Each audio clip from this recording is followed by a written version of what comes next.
Working Cows Podcast, Episode 7.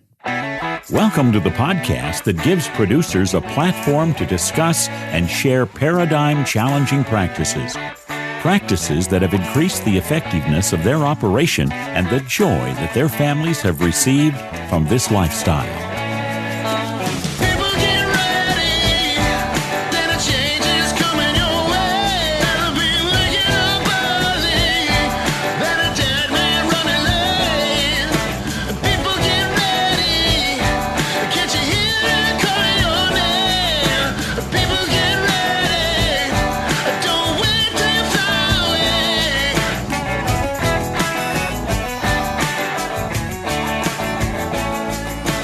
This episode of the Working Cows Podcast is brought to you by Kamak Ranch Supply. Check out their website at kamakranchsupply.com.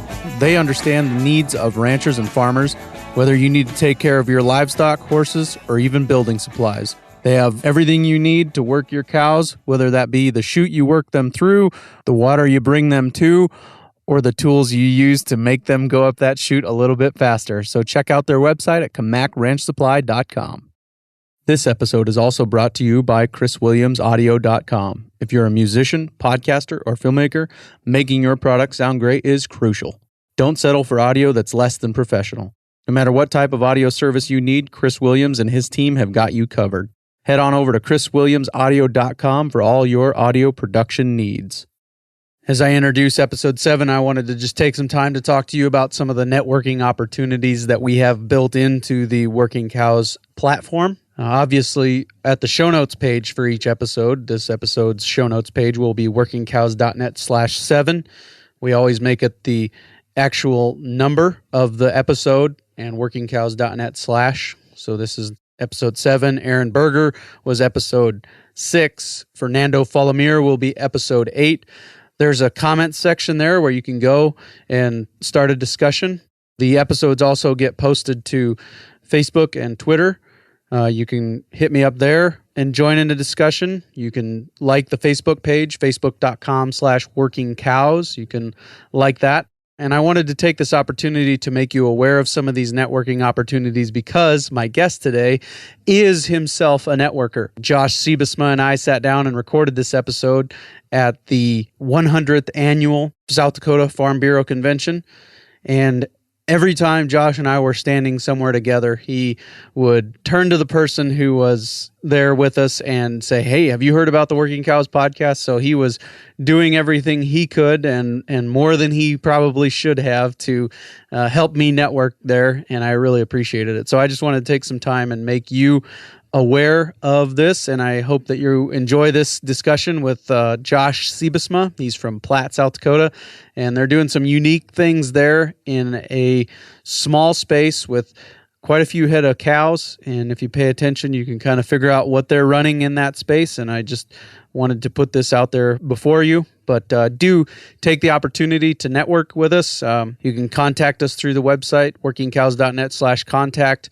You can comment on the posts at each episode's post. You can hit me up on Twitter, twitter.com/YP Clay Conry, as in youth pastor Clay Conry, YP Clay Conry. You can like the Facebook page at facebook.com/workingcows. And I hope you enjoy this discussion with Josh Sybesma from Platte, South Dakota. Josh, thanks for joining me on the Working Cows podcast. I appreciate you taking some time out here as we are together at the South Dakota Farm Bureau annual convention, the 100th anniversary, actually. So if you wouldn't mind just introducing yourself a little bit, tell us about who you are and how you came to be involved in the ranching industry and the capacity that you are right now. Oh, thanks, Clay. Yeah, it's a one of those stories. I guess it's like everybody else's story.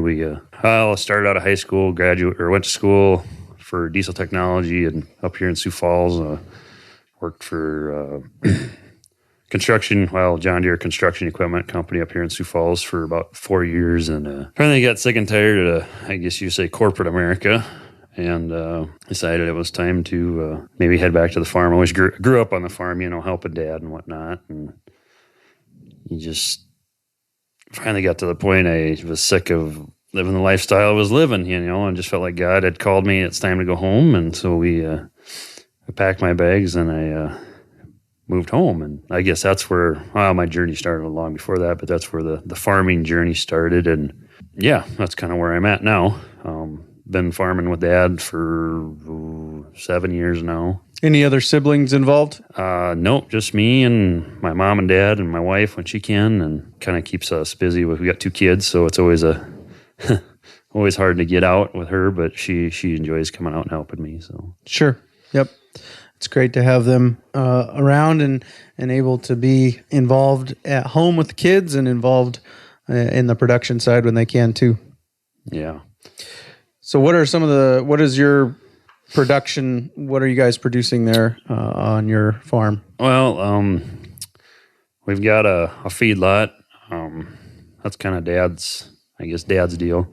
I help him with the cattle on that side quite a bit. We got a farm. We got corn and beans, and then hay.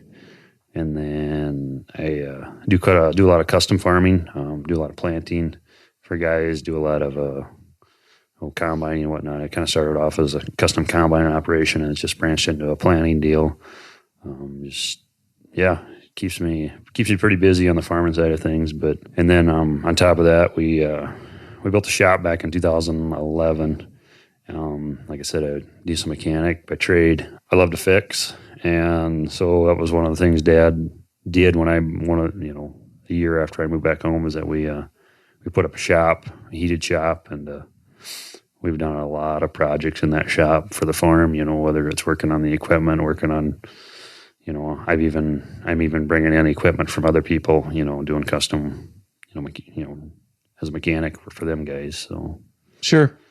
And that's kind of part of what I hear a lot of as far as people coming back to the ranch, is that they've got to add something. Yep. They've got to add value somewhere. Is that kind of? Yeah, very much so. Diversification is very huge in agriculture business. You look at everybody around, it's not just strictly farming, and when you strictly farm, you got to be either huge or it's going to be tough. I keep looking at my I guess you'd say repertoire of all the things that I do. It's just like, at what point am I going to slow down and, start saying no to some of the things? And another thing I forgot to say is I've got a couple other things I've got an excavator that I do some excavation work with, more for myself, but I also do some custom work. And then even trying to start up a precision planting business through a friend of mine, and just diversifying the business that we're in. It's a necessity in where we're at right now. Finding your niche, right? And that's the biggest thing. You find that niche, and it's very, just being in part of like the YF&R and just getting to know everybody throughout the state. Just seeing everybody else as, there's a niche. Everybody's got their little niche of what keeps them and gets them through. So right. Networking is a big part of it too, and finding people that you can connect with and learn from, and maybe even partner with in something. Absolutely. And that's something that my wife has pointed out to me, as I'm a networker. I love to network. I love to meet people, love to sit down and talk with them, and not, just learn about their operation and how they're doing it, not just to help me learn how to, what can I do to change the little things in my operation to diversify and make it better. Sure. Yep. And that's part of, I think what we're about here at the Working Cows podcast is giving people an opportunity to be exposed to new and different ideas, and maybe challenge them and how they can change, because I think that human nature is that we don't want to change until the pain of staying the same is greater than the pain of change. And we've mentioned it here before, but it's important to continually remind ourselves that we don't want to get stuck in a rut. We want to find our niche, and we want to be willing to capitalize on opportunities as they come up. Yeah, and that's, it's maybe easier for me to change and find that niche versus like my parents, just because of as you get older, it's harder to get out of your ruts, and it's even hard for me to get out of my ruts. It's something you have to strive daily in order to get, when you get up every day, that you make that decision, and I'm not going to do the same thing every day. What can I do differently? Right. Yeah. And it's also with the older generation, it's also one of those things where there's more at stake for them to take a risk. Yeah. You know, we've got more time to recover from a failure, you know, and that's something I think that is important for us to remember, and that we should be in this stage of life a little bit more open to taking some risks, so that, you know, if it goes big and goes well, you know, we have more time to capitalize on it. And if it goes bad, we have some more time to recover from it. So, what are some of the things that you guys are doing? You guys are farming. What else are you doing? What are some of the other pillars of the operation that you're a part of there? Well, like I said, you're diversifying. So we got the custom farming. We're farming. We put up all our hay. Biggest thing, and one thing you wanted to talk to me about was we just got done building a hoop barn. It's been something Dad's been thinking about for quite a few years. I was pretty skeptical about the whole situation. Again, like I said, I never was the big cattle guy, but I do enjoy them. But like I said, he does the farming. I do he does the cattle. I do the farming. But on top of that, he helps me farm. I help him with cattle. Right. So, we got the hoop barn with we got a cow calf operation in that. And then we're feeding cattle. We got a feed lot, about a 600 head feed lot that we're feeding cattle on. So sure. Tell me about the region that you're in. What's kind of the typical operation around you doing as far as their production? Well, basically what we're doing, a lot of farming. You know, a lot of corn and beans and wheat. The cattle, there's cattle around, but a lot of feed lots. Back when corn was $7, you seen a lot of pasture get tore up. And a lot of guys, you know, the cow herds kind of went down and people sold out. And so, you know, to find pasture is tough. So, you know, like I said, it's kind of geared more towards the farming side of things where I'm at. You know, we're just on the east side of the river, kind of on the southern part of South Dakota. And so for those guests that are not familiar with South Dakota geography, Josh is in Platte, South Dakota, just east of the Missouri River, which kind of splits the state into two halves. And we talk about eastern and western South Dakota. And really, the geography is different, the topography is different, and the economies are different. The western side of the state tends to produce a lot more of the cow-calf side of things, and the eastern side of the state tends to do a lot more of the backgrounding and the feeding of cow-calf. But if you find cows in the eastern side of the state, a lot of them are in feedlots, and a lot of those feedlots are in marginal ground that they couldn't use for farming, basically. And so they did the next most profitable thing with it, and they started feeding some cows. So what does being in that region present to you as far as a challenge when it comes to operating a cow-calf operation? Because as we said, a lot of the guys around you are backgrounding, are feeding cows. What kind of a challenge does that present to you when it comes to raising a mama cow and her baby? Well, there's challenges, but there's also, you know, good things about it. The biggest challenge is pasture. You know, like I said, back when corn was, you know, went up to $7, we seen a lot of pasture ground, marginal pasture ground that got tore up. When I started dating my wife, she grew up by Gettysburg, South Dakota. And as I would drive up there, it seemed like, you know, as the years went on, more pasture got tore up. And all that, you know, as that pasture gets tore up, it doesn't get put back into pasture when the corn goes down to $2 again, because it's nice to keep that in production. So to find pasture is very tough. We've rented pasture all over, you know, within 60 to 80 miles of the farm, and run all over the country trying to run cows. And then, of course, when you get cattle, stupid things happen. You go try to figure out. They get out in the most inopportune times, and that's you know, when you're running cattle, it's just normal. But it just got really old watching, you know, having to go run for cattle all the time. And then you get a deal where you're renting, and all of a sudden the renter decides to pull it, and then there you sit. What do you do with these cows? You got to downsize. And we finally just get sick and tired of that. What were some of the kind of going rates as far as pasture rent in your part of the world? Do you know? I don't really remember. It changes. I mean, every month it changes, or every year it changes. Right. But it's cost prohibitive. Yeah. Doesn't make sense to try and graze cows where you're at, because people can afford to pay so much more for land that they're going to put into a row crop than you guys can. And we've got some deals where we've got some pastures, some smaller pastures, but when you only can run, 15, 20 head on per pasture, it gets kind of frustrating as the years go on. Of how do I keep, I want to keep growing, but a lot of years we, especially years where it's dry, we're bringing them cows home, weaning calves early, and we're having to dry lot our cows. And we've done that quite a few years, which kind of led into what I was talking about, the building of the barn. Sure. The hoop barn. So you said that your region presents some challenges, but it also presents some opportunities. What are some of those opportunities that are presented when it comes to a cow-calf operation? Well, the biggest, probably one of the biggest things that is a plus about being where we're at.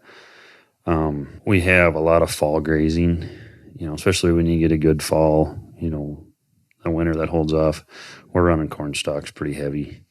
And that's really nice to be able to they're cleaning up the corn.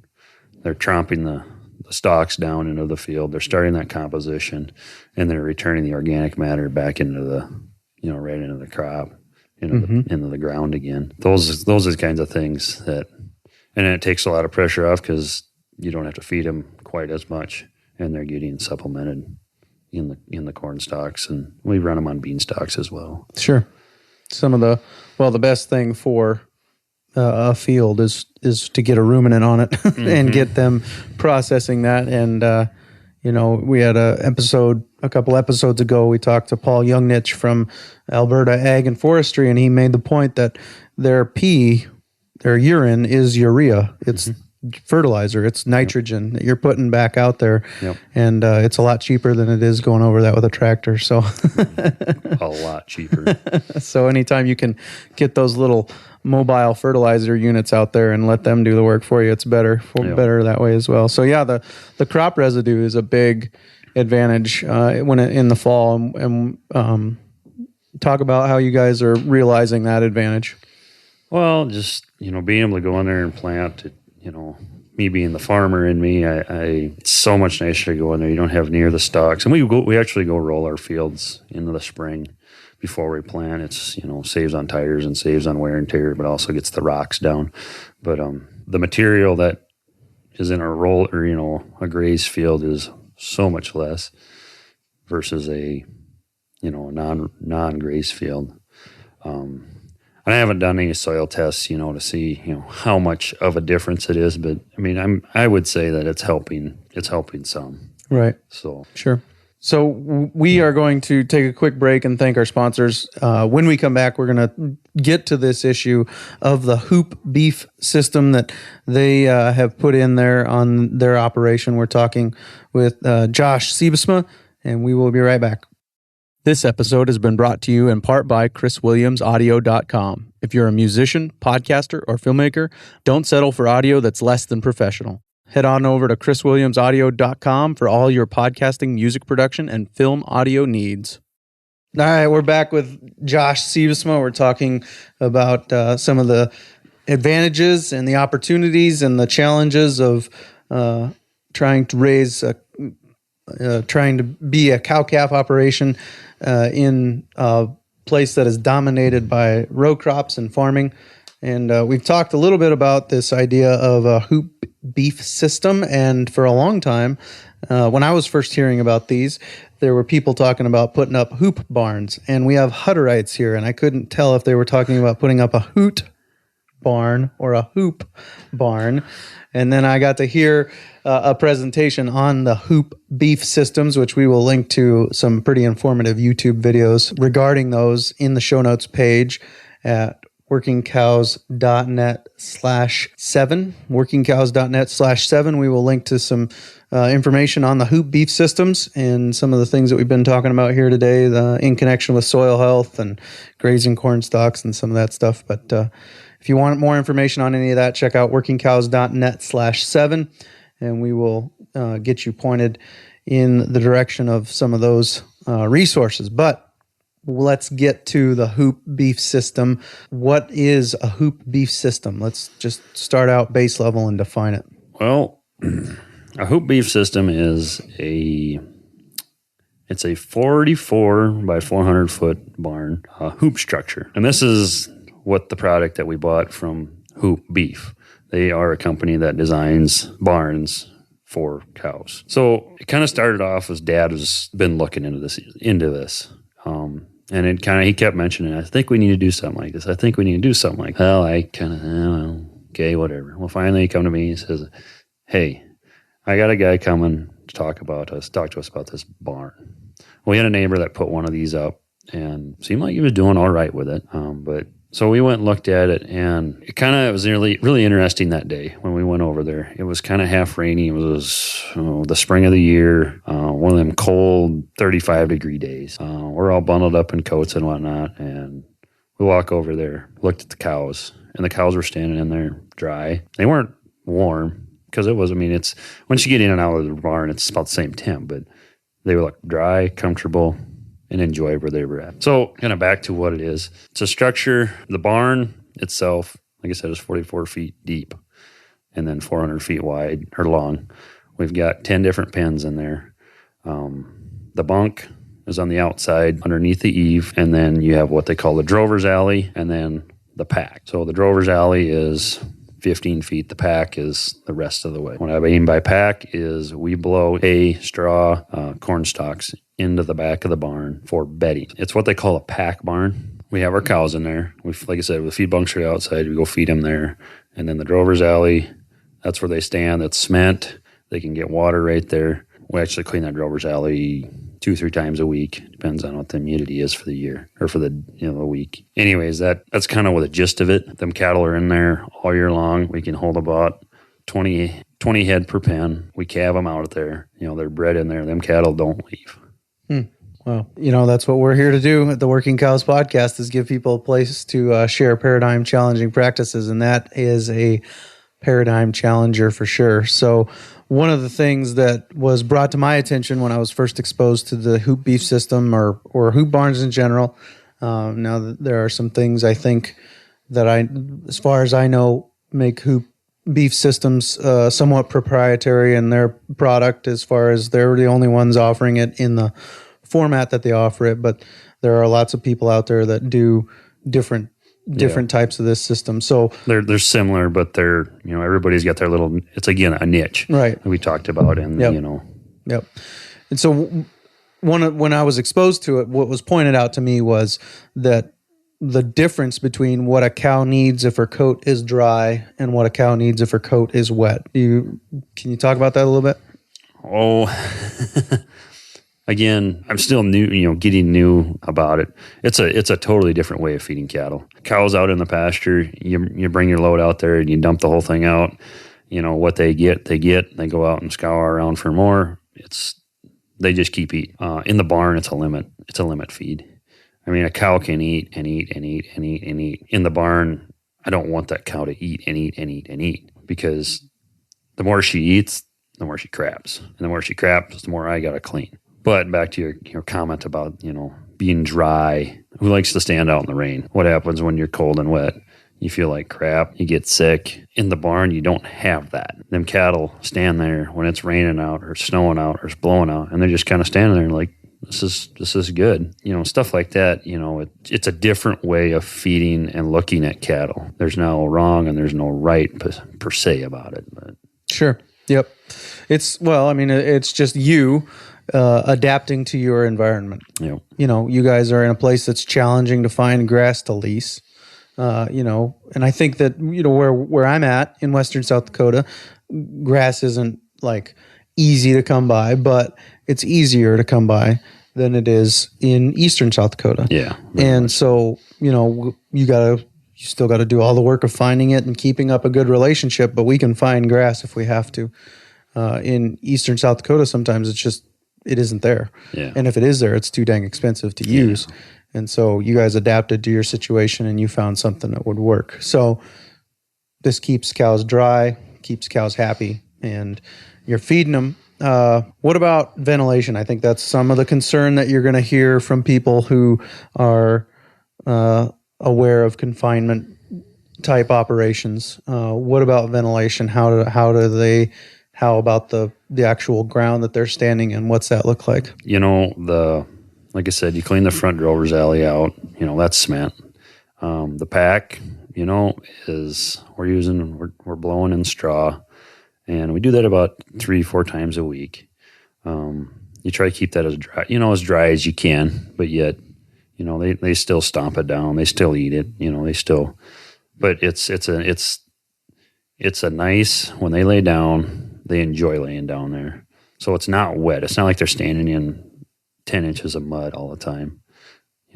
They can lay down and it's like laying on a nice bed. Frustrating thing, you're dealing with, like you said, ventilation. This spring was a really kind of a damp, wet spring. There's a lot of ventilation in that barn. It's very interesting. You go stand on the back wall we've got a curtain in the back wall that I think it's like a 4-foot curtain we can open and close. Usually have it closed in the winter. In the summer, we have it wide open unless we get a thunderstorm coming through. And if we can get out there in time to get it shut, we want to, because otherwise the rain pours in there and makes a mess at the back. It's really kind of interesting. You're standing in there with the curtains closed, and you never would, if the wind is just right, on the back wall, if you take like the dust from the bales you grind, you can take that dust and push that in there, and that dust will actually float. So that right there tells me there is a ton of ventilation. I mean, the airflow, and that's how they designed the building, is there's an airflow that just keeps continuously going in there. Again, it all has to do with humidity, but it also, when it's hot and it's 100 degrees out, it's amazing. When you step out in that sun, just underneath the tarp or the building, it drops 5-10 degrees, and it's refreshing in that sense. So sure. And we actually toured Josh's barn, and we went and toured another one out in Minnesota. It was interesting to me, or one of the questions that came up for us is, what about scours and some of those concerns with calves and things like that? Are they able to get access to sunshine to help with some of that kind of stuff, or is that a challenge that you guys face? That is a challenge. This is actually we'll be completed in our first year now. Will be our second. So it's a learning curve. It's kind of funny, you get the sun just right. Them calves will go lay up in the front, and that sun will just sneak in underneath that south wall, and you just see them calves laying there nice, and they still enjoy it. No, it's not. Them cows aren't on green grass, and those calves ain't running around and hopping around. But again, when you're looking at the cost effectiveness of buying pasture for that many cows versus the building we got there, it's a kind of a no question, no brainer. Sure. But we've had our struggles with sick calves. Thankfully, we had a team. Our vet worked well with us. We had a gal from Zoetis was working with us really, really, really well. She came in and guided us in where we needed to go with it, and we were able to. It wasn't necessary. It was more respiratory sicknesses, dealing with pneumonia, and we're not sure where it all stemmed from, but we're able to majority get over it, be able to treat it. Sure. So you said that you're cleaning that barn 2 to 4 times a week, something like that? Yeah. We get a skid steer. We run in there and we'll clean the drover's alley out, and then once a week we'll just clean the front of the pins out. Just take a couple scoops up. We've got a barn, another hoop building to the west of the barn that it's got 8-foot sidewalls, cement sidewalls with another hoop structure on top of that we push the manure in. It's a manure storage facility that we stockpile manure in for when we haul it out later. Yep. And you had to build that in a certain way because of South Dakota regulations, correct? Yes, there was some money out there that we procured. That was one of their regulations, is that we put up a manure storage shed in the state of South Dakota. I can't remember if it was 60 days or 90. I can't remember the days, but we can actually only have manure uncovered for a certain amount of days. Sure. In an area. Where's that going? The manure? Yep. Well, on the fields. Yeah. Does it end up back on some of the same fields that the crops that they were eating came off of? Yep. That's a good thing, right? It's kind of amazing to how much we actually had we had the NRCS come out and took samples of the manure and weighed our manure spreader and figured out how many tons we were putting down on a pass when we go out and spread it, and then figured out all our the nutrients we were putting down through the tests, and figured we were putting probably more than we should have been down on the ground, but at that point we were putting it on grass, so it needs it, so we were pushing it a little harder. It's very interesting. I didn't realize we could do that until these guys came out and we were talking. Oh yeah, that's a free. They didn't charge us anything to come do it. And, sure.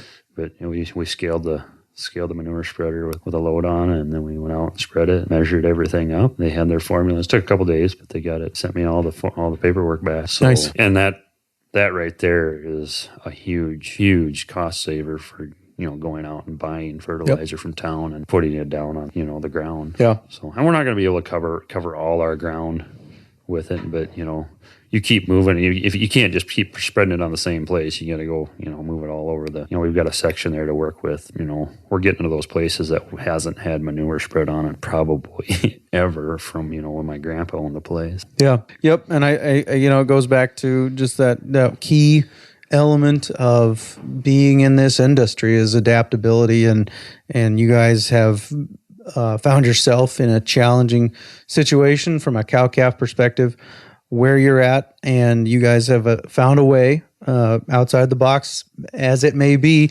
to adapt to that and make it a benefit to kind of your core business of your operation. Is that accurate to? Yeah. Like I said, it's probably not something we wanted to do. Dad's dream was always to have 3,000 or 4,000 acres of grassland and a nice big ranch. Fortunately, like we've talked about, those opportunities weren't around where we were at. So we made those opportunities, and we're making, doing our best to manage them opportunities. Yeah, we've got a lot of irons in the fire. Again, it's adapting to where we need, to try to stay afloat. It's a heck of a lot cheaper than trying to start from scratch somewhere else. Oh, yeah. Yeah, that is true. So, Josh, I thank you for your time today. Is there anything you want to share before we sign off here? Oh, I don't know. Just for those that are just starting, I challenge you to keep working hard. You get up in the morning and make those decisions of I'm gonna accomplish something today. I struggle with it some days. I look at the operation that my dad has built, and I sit there and wonder, how in the world am I going to get there? But it's getting up one day at a time, putting your boots on, and going and doing it. And there's going to be ups and downs. I've had my struggles, but you know what? I've had good days. It's been a heck of a year. We got hailed out, back in August. I watched a really, really beautiful crop of beans just get leveled to the ground. But you know what? The good Lord will watch over us, and you keep moving. And He's taking care of us. Mm-hmm. And that's the only, that's the only thing that keeps me going. I think some days is, knowing that the good Lord's watching over me, and my wife and my kids are always there. I got family that helps me out, and we just keep doing what we're doing and take one day at a time. Amen to that. Thank you for your time today. Thanks for sharing with us. And we will have links to all the resources we mentioned. Any resources that you want to give me, we can make a list, and we will have links to those up at workingcows.net/7. So check out that show notes page at workingcows.net/7, and we will see you next week. This episode has been brought to you in part by Kamak Ranch Supply. Check out their website at kamakranchsupply.com. Maybe we challenged your paradigm in a little bit different way than you are used to. I hope that you enjoyed this episode with Josh Sybesma. Very interesting discussion about some out-of-the-box things that they are doing that were necessary for them to adapt to their environment. I encourage you to tune in next week. Very interesting discussion with a rancher from Mexico. Fernando Falomir is a producer in Mexico, and if you think that your resource base can be an excuse for why you can't ranch in a way that is out of the box, I think Fernando might burst that bubble just a little bit. So I would encourage you to tune in next week to our episode with Fernando Falomir on the Working Cows podcast. We invite you to visit workingcows.net to subscribe to the show via iTunes or Stitcher. You'll also find detailed show notes pages, resources from our guests, and the industry leaders who have influenced them. For more ideas on putting your cows to work for you in a more profitable way, tune in next week.